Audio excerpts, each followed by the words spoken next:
Throughout this video, I will take you to one of the most terrifying, yet at the same time, most paradoxical places in Africa. A place where living beings die, but where life is also born, precisely there. People who look at this place first think, how can somewhere this calm be dangerous? The answer is simple. Nature does not always kill with disasters. Sometimes it does it silently. A quiet lake, the surface of the water is smooth like a mirror, motionless and silent. Even the wind seems to hold its breath here. This is Lake Natron.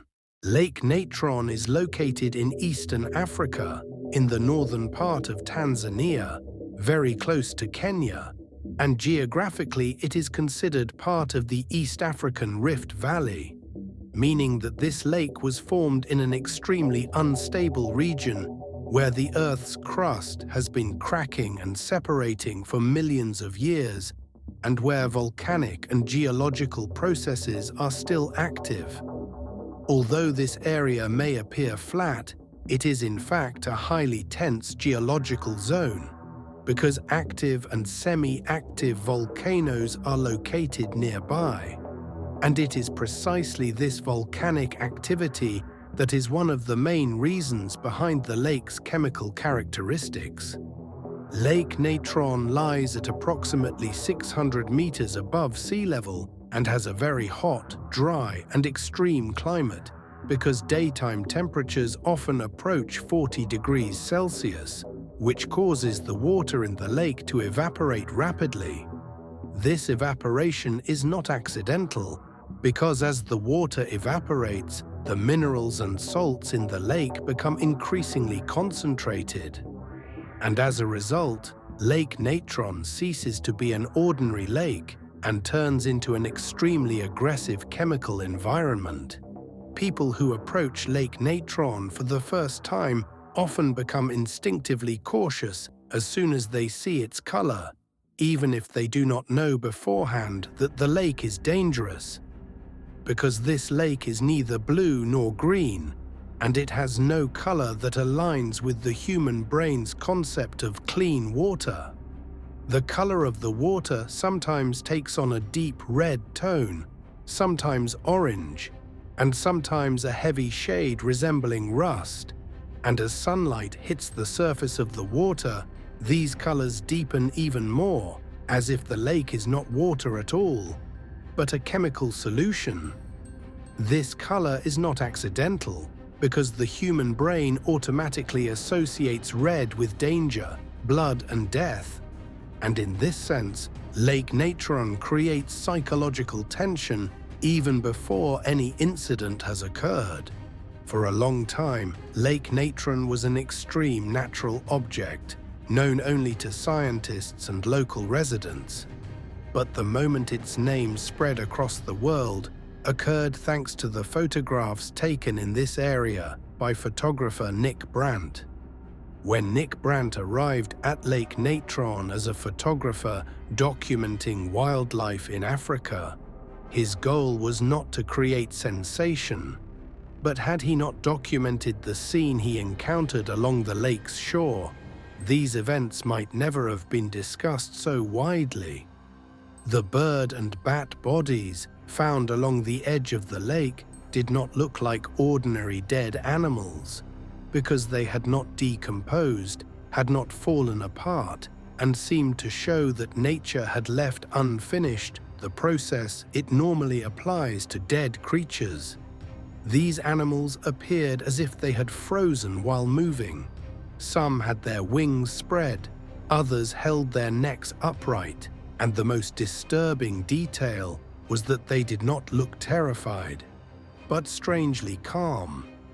After these photographs were published, the media immediately ran sensational headlines, and the phrase, "the lake that turns animals into stone," spread around the world in a short time, because the human brain tends to choose the most dramatic explanation for what it sees.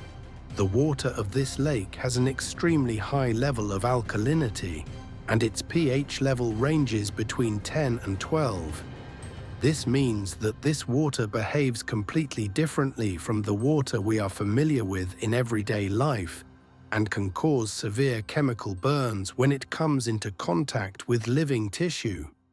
When small birds and bats fall into the lake, they often do not have time to escape because contact with the water makes their wings heavy, disrupts their balance, and makes movement difficult.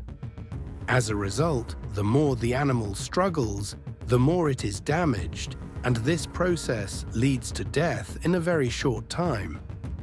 After death occurs, the sodium carbonate and other mineral salts in the lake begin to cover the body, hardening the skin and tissues, slowing decomposition and eventually giving the body a preserved, statue-like appearance. This process is not real petrification, but the visual effect is so powerful that the human brain perceives it as turning to stone. The main reason Lake Natron is so dangerous is its chemical composition. Because the lake is rich in sodium carbonate and sodium bicarbonate, substances that were even used in mummification processes in ancient times. These chemicals burn the skin, pose serious risks to the eyes, and can be deadly, especially for small creatures, which is why no fish live in the lake, and most mammals instinctively stay away from this water.